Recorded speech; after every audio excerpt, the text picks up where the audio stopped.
In the last lecture, we have seen the solubility curve, rather equilibrium solubility curve. Here is a snapshot of that. Ordinate solubility in terms of kg of solid per 100 kg of water. Abscissa, temperature in Kelvin, from 273 Kelvin to boiling point of water, that is 373 Kelvin.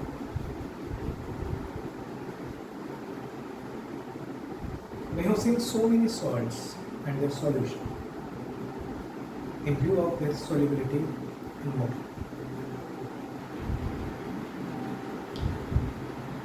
We have seen that crystallization is a mass transfer operation that totally depends on the solubility of a solid in a particular solvent at a particular temperature. What is solubility? While explaining this equilibrium diagram, I have already told you the definition of solubility. But let me tell you one more time. Solubility is the maximum concentration of a solute in a solvent or in solution with a solvent with which we can get a homogeneous solution. This is such a concentration at which the solute is said to be in equilibrium with the solid solute. The solid solute is said to be in equilibrium with its solution at a specific temperature. That is what the definition of solubility, a precise definition of solubility. इस solubility के ऊपर इस सारे crystallization operation की करार बना लेते हैं। सारा खेल इस solubility पे होता है। कैसे हम देखें? जैसे कि हमने कल बोला था, as I said yesterday or in the last lecture, until and unless the nucleation does not happen, no crystallization commences. यानी कि जब तक न्यूक्लिएशन नहीं होता, जब तक न्यूक्लियस फॉर्म नहीं होता सोल्यूट का in the form of A solid binary particle, तब तक क्रिस्टलाइजेशन प्रोसेस शुरू नहीं होती.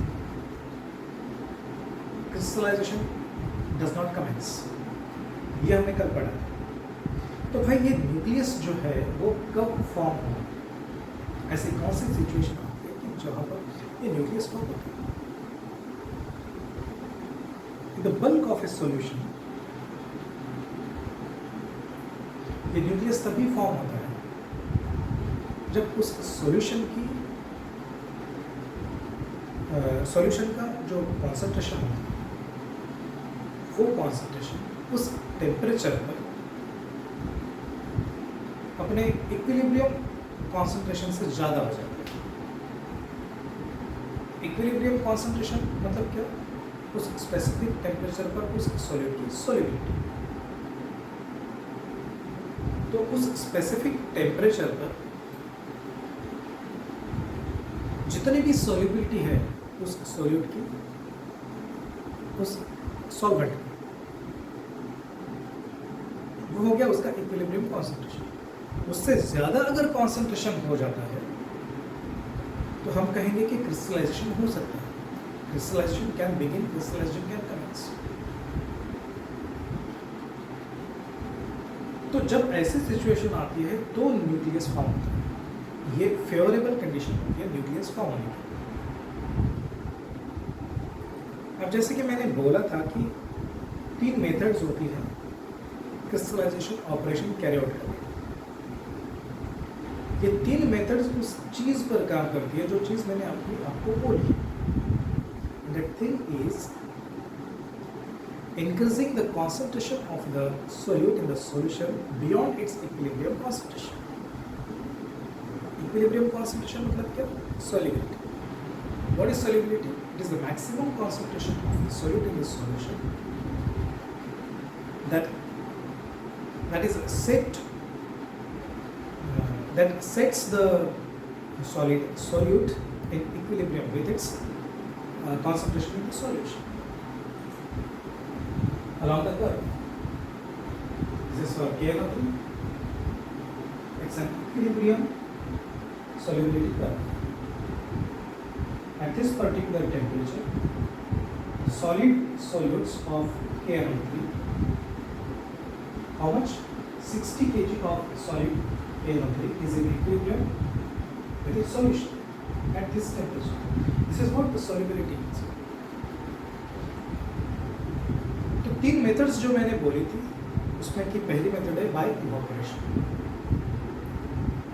वाटर को इवोपरेट करके हम सॉल्यूशन का कॉन्सेंट्रेशन उस टेम्परेचर पर उसके इक्विलिब्रियम सॉल्युबिलिटी कॉन्सेंट्रेशन से ज़्यादा लेके जा सकते हैं.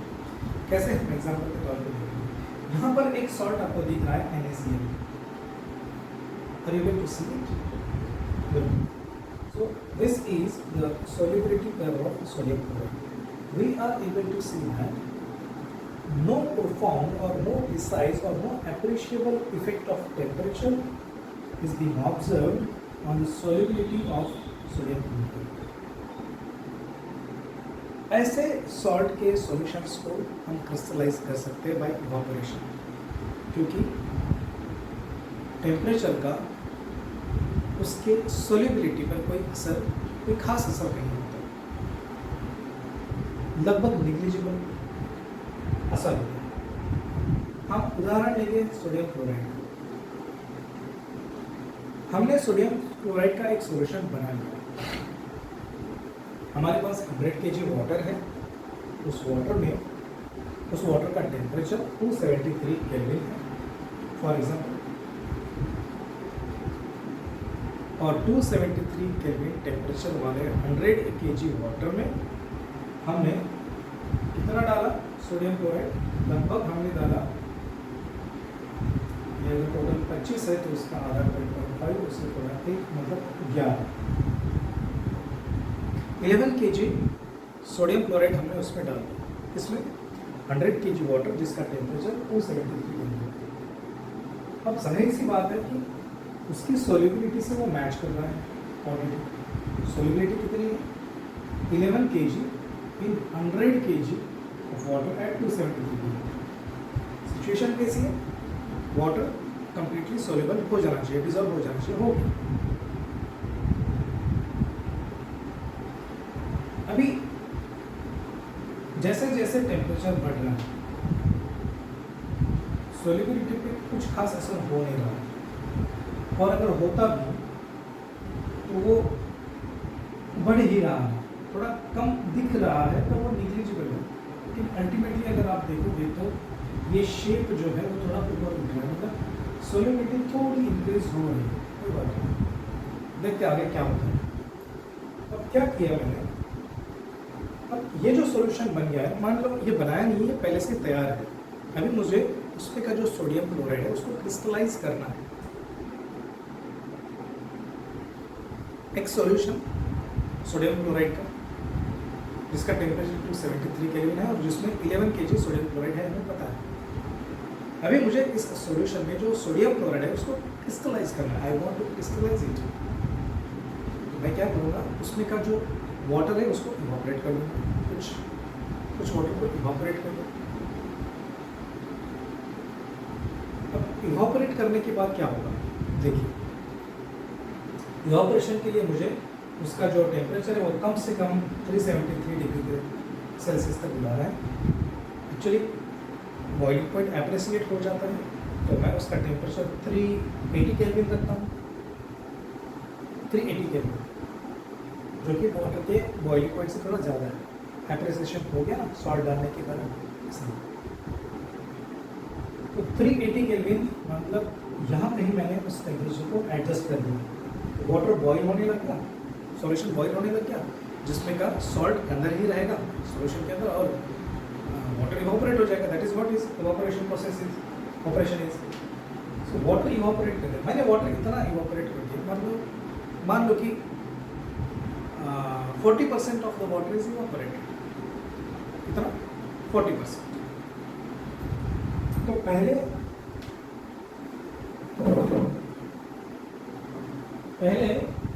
वाटर की क्वांटिटी थी 100 और उसमें हमने सोडियम क्लोराइड डाला था 11 kg। तो यही सोल्युबिलिटी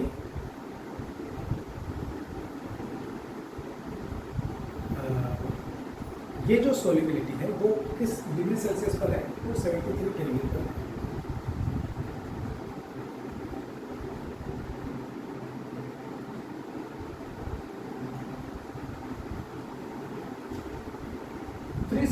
केल्विन पर कितनी सोल्युबिलिटी है? नॉट 373, मान लो 380 भी लगभग उतनी ही आएगी, मान लो कि 12.5 है। और 100 kg वाटर है। मान लो कि वाटर इवोपरेट नहीं हुआ है, 380 केल्विन टेम्परेचर है सॉल्यूशन। मान लो कि वाटर इवोपरेट नहीं हुआ है, तो 380 केल्विन पर 100 किलो वाटर में कितना सॉल्युबिलिटी है सोडियम क्लोराइड का? वो है 12.5।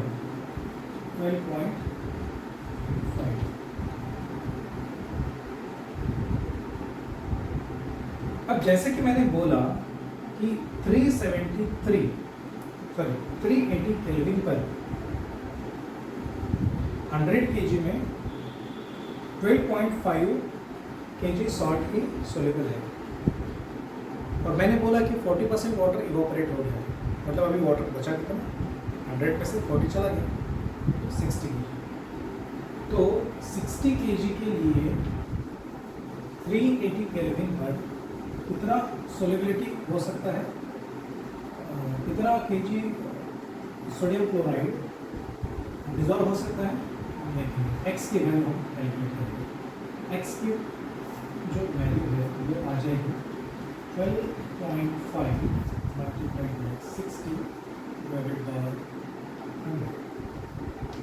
ये कितने आते हैं? कैलकुलेट करो भाई।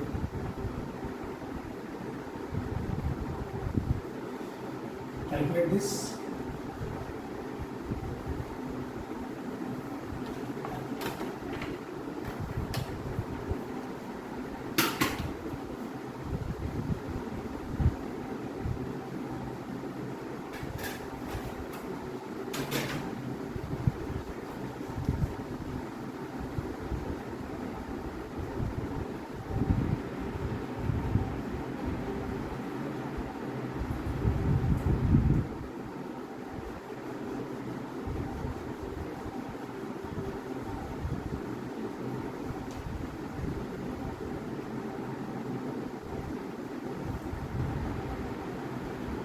सेवन 7.5 kg सोडियम क्लोराइड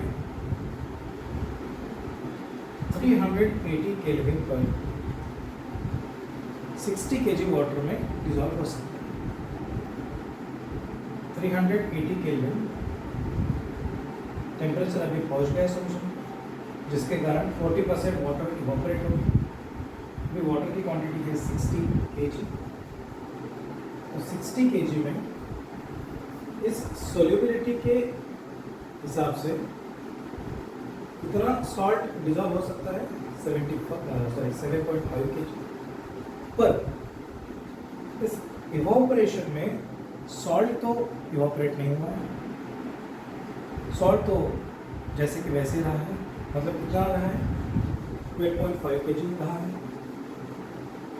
नहीं, 12.5 kg नहीं रहा, कितना रहा है? 11 kg रहा है। वाई? क्योंकि 273 पर हमने जो सॉल्यूशन बनाया था उसकी quantity 11 kg of salt in 100 kg water, बराबर? 11 kg of salt in 100 kg water and 273, ये सॉल्यूशन था। उसको हमने हीट किया 380 तक। फिर हमने सोल्युबिलिटी कर्व से अंदाज़ा लगाया कि 380 केल्विन पर 100 kg वाटर में सोल्युबिलिटी कितनी है? सोडियम वो है 12.5। तो 380 पर 40% तो लॉस हो गया वाटर, फिर बचा 6। और 60 में कितना डिजॉल्व कर सकता है? एट 380 केल्विन, वो है 7.5। एक्चुअली सॉल्ट है कितना अभी भी बाकी 11 kg टोटल सॉल्ट। तो अगर केवल 7.5 kg ही अगर सॉल्यूशन में है, 7.5 kg अगर सॉल्यूशन फॉर्म कर सकता है, तो उसके ऊपर का जो भी बचा हुआ है 11 kg तक, वो कहाँ गया? उसके क्रिस्टल्स फॉर्म, क्या फॉर्म हो गया? क्रिस्टल फॉर्म हो गया, क्रिस्टलाइजेशन हो गया। मतलब टोटल कितने क्रिस्टल्स फॉर्म हो गए? 11 माइनस 7.5 इक्वल टू कितने आ गए? 3.5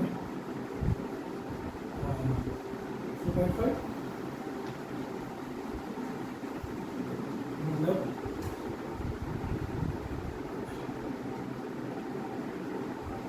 3.5 kg। मतलब बाय इवापोरेशन हमने क्या कर दिया? क्रिस्टलाइजेशन कर दिया सोडियम क्लोराइड। इस एग्जाम्पल के अनुसार हम कितने क्रिस्टल्स ऑफ सोडियम क्लोराइड मिला सके, प्रोड्यूस कर सके? 3.5 kg। तो ये हो गया by evaporation, which is one of the methods of crystallization, जो कि हमने सोडियम क्लोराइड का एग्जाम्पल लेके अभी सीखा है। अभी एक दूसरा एग्जाम्पल, दूसरा मेथड है, वो है बाय कूलिंग। वो तो बहुत ही सिंपल है समझने। देखिए, हमने एक सॉल्यूशन बनाया, हमारे पास एक सॉल्यूशन है, एक रेडीमेड सॉल्यूशन है। किसका?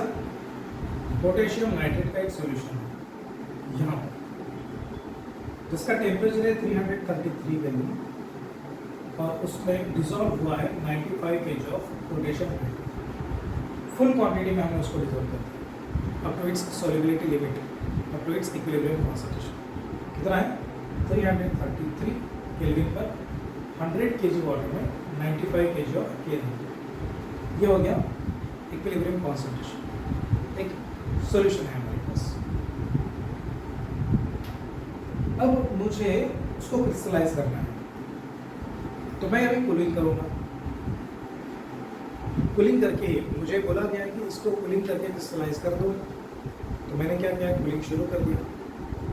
कूलिंग की तरह क्या, मैंने 313 केल्विन तक कूलिंग कर दिया। सॉल्यूशन का जो टेम्परेचर है वो 333 केल्विन है, जिसको मैंने 313 तक कूल किया। कूल करने के बाद क्या होगा? 313 तक कूल करने के बाद मैंने सॉल्युबिलिटी कर्व को देखा KNO3 के, तो मुझे एक बात समझ में आई कि 333 केल्विन पर 100 kg वाटर में केवल 60 kg KNO3 सॉल्युबल है, क्योंकि उसकी वो सॉल्युबिलिटी। तो यहाँ से यहाँ तक लाने में, मतलब 333 टेम्परेचर से 313 केल्विन टेम्परेचर पर लाने तक इतना पोटेशियम क्लोराइड जो है वो क्रिस्टलाइज हुआ है 313 पर 60 kg था, कितना? 95 kg। तो 60 kg ही केवल सॉल्युबल फॉर्म में है, बचा हुआ जो है मतलब 35 kg वो क्या है? वो क्रिस्टल्स है। क्यों क्रिस्टल्स है? क्योंकि 60 kg ही सॉल्युबल कर सकता है 313 केल्विन पर 100 kg वाटर। अब कूलिंग है तो कोई वाटर का लॉस हुआ नहीं, 100 kg कायम है, there is no loss of water. So the quantity of water as per material balance is constant 100 kg। 100 kg water at 313 kelvin 60 kg potassium nitrate dissolve कर सकता है, can dissolve up to 60 kg। The actual amount of KNO3 is 95 kg. So 95 kg at 313 Kelvin minus 60 kg soluble at 313 Kelvin is equal to 25 kg crystallized KNO3. ये हो गया bye cooling. और एक तीसरी method है by evaporation followed by cooling. अब इसमें क्या होता है? देखिए,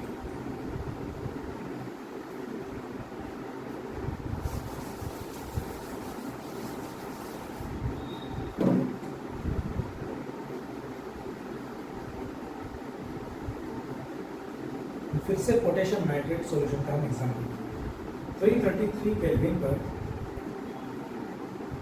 हमने पोटेशियम नाइट्रेट का सॉल्यूशन जो है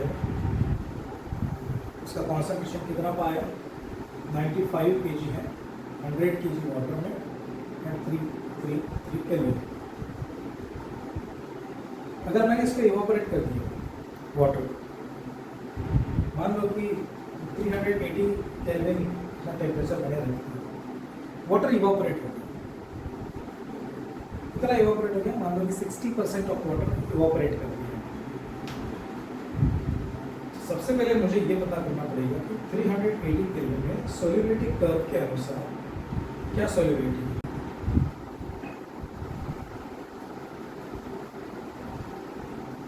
तो देखते हैं कि 280 डिग्री सेल्सियस केल्विन पर according to the solubility curve for 100 kg of water potassium nitrate की क्या सॉल्युबिलिटी है, मतलब मैक्सिमम कितना potassium nitrate 100 kg of water में 280 केल्विन पर डिसॉल्व हो सकता है। देखिए 100 में कितना डिसॉल्व होगा। अब ये कर्व अगर हम एक्सटेंड करते हैं तो वो यहाँ कहीं आएगा जो इस बोर्ड के कैपेसिटी के बाहर है।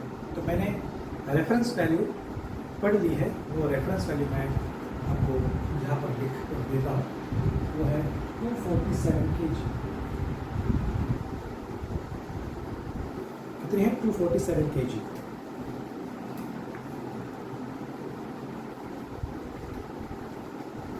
तो 280 डिग्री केल्विन पर पोटेशियम नाइट्रेट की जो सोल्युबिलिटी है वो है 247 kg।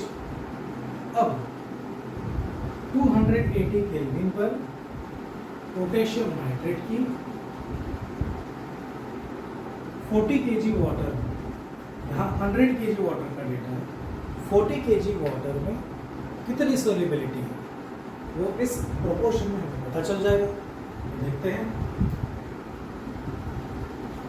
280 केल्विन पर अब 100 kg वाटर नहीं है, इवापोरेट हो गया है 60 kg, बचा 40 kg, मतलब ये है 40 kg। यहाँ पर सोल्युबिलिटी कितनी है, मैक्सिमम कितना KNO3 डिसॉल्व हो सकता है, सॉल्यूशन फॉर्म कर सकता है। देखते हैं x इज इक्वल टू, अगर हम इसको सॉल्व करें तो इसकी कीमत आएगी, वैल्यू आएगी 92.8 kg बराबर। जो एग्जिस्टिंग सॉल्यूशन हमारा था वो कितना था 330 डिग्री केल्विन पर था, जिसमें 95 kg पोटेशियम नाइट्रेट था। फिर हमने उसको हीट किया और हीट करके वाटर को इवापोरेट किया 380 पर। इवापोरेट करने के बाद अभी 40 kg वाटर उसमें बचा है और जो सॉल्ट यानी KNO3 बचा है वो है 95 kg। कैपेसिटी कितनी है 40 kg वाटर की डिसॉल्व करने की 98.8 kg, मतलब अभी कोई क्रिस्टल फॉर्म नहीं हुआ। क्रिस्टल फॉर्म होने के लिए 98.8 kg के ऊपर सॉल्ट चाहिए, पर ऐसा नहीं है। सॉल्ट कितना है 95 kg ही है, तो कोई क्रिस्टलाइजेशन फॉर्म नहीं है। फिर क्रिस्टल तो फॉर्म करने हैं, कैसे करेंगे, बाय कूलिंग। अभी 40 kg वाटर में जो भी डिसॉल्व है 95 kg के इस सॉल्यूशन को कूल करेंगे। कब तक कूल करेंगे 313 केल्विन तक कूल करेंगे। चलो करते हैं। टेम्परेचर हम 380 से हम बैकवर्ड ला रहे हैं, कहाँ तक 313 केल्विन। अब हम देखेंगे कि 313 केल्विन पर जो मैक्सिमम सोल्यूबिलिटी है वो है 60 kg ऑफ केन। यहाँ पर 313 केल्विन पर 100 kg में 60 kg KNO3 डिसॉल्व हो सकता है, उसके आगे नहीं। तो हम लिखेंगे ये कंडीशन एट 313 केल्विन। क्या कंडीशन 100 kg में कितना 60 जाता है, तो 313 केल्विन में वाटर कितना बचा है अभी हमारे पास 40 kg। 40 kg में कितना पोटेशियम नाइट्रेट मैक्सिमम डिजॉल्व हो सकता है, मैक्सिमम कितना क्वांटिटी डिजॉल्व हो सकता है, एक्स की वैल्यू आ जाएगी 24 kg। ये तो बड़ा अच्छा हुआ। 40 kg वाटर में 95 kg पोटेशियम नाइट्रेट डिजॉल्व है और उसका टेम्परेचर जो है वो 380 केल्विन। अभी इसको अगर मैंने कूल किया 313 केल्विन तक तो सिनेरियो चेंज हो गया। कैसे? 313 केल्विन पर उस 40 kg वाटर में मैक्सिमम 24 kg NO3 ही मात्र डिजॉल्व हो सकता है according to this solubility ratio, this solubility ratio। तो अगर 24 kg ही डिजॉल्व फॉर्म में है 313 पर कूल करने के बाद, तो बचा हुआ 95 kg तक का क्या हुआ? उसके क्रिस्टल्स फॉर्म, क्रिस्टलाइजेशन हो गया उससे। मतलब कितने kg क्रिस्टल्स फॉर्म हुआ? 95 minus 24, 95 minus 24, 5 minus 4 1, 9 minus 2 7, 71 kg के क्रिस्टल्स फॉर्म हो गए। ये हो गया crystallization by evaporation followed by cooling. तो अभी के लिए यही रुकते हैं और नेक्स्ट लेक्चर में मिलते हैं।